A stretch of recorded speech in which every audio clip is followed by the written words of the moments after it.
Ladd McConkey, I'm smitten. Like, he is this year's Puka Nacua in that his underlying metrics and film is way, way, way, way better than his raw stats. The raw stats don't tell the story. And every time you just turn on the film, I heard you talk, I think it was with JJ. I was been listening to a lot of stuff, obviously, but you talked about his after the catch. He is third in the class behind Malik Neighbors and another one of your favorites, Malik Washington, in missed tackles forced per reception.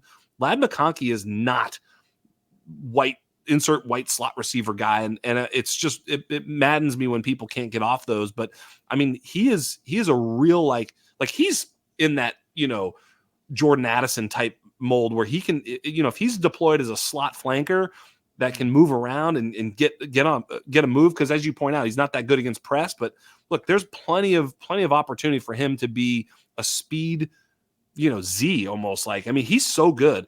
And I would just ask, is he like the most outside the top three, obviously, is he the most like can't miss prospect in this class?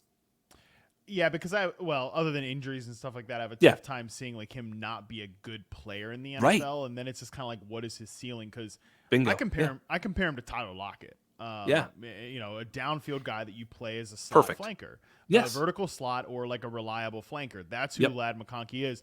And people think of Tyler Lockett after the catch now. He goes down when anybody breathes near him. But like Tyler Lockett used to be a big time kick and punt returner. Yep. Yeah. So like he had that same open field juice that Ladd McConkey clearly does. He broke multiple tackles, like 2+ tackles, in his chances in space at a higher rate than anybody else in the draft class for me. Like, and I think you would probably agree that Ladd McConkey's a better prospect than Tyler Lockett was. We just think that he can be the type of NFL player that Tyler Lockett became. Right, because Tyler Lockett eventually developed into being like a high quality press coverage beater and like a tight coverage catcher.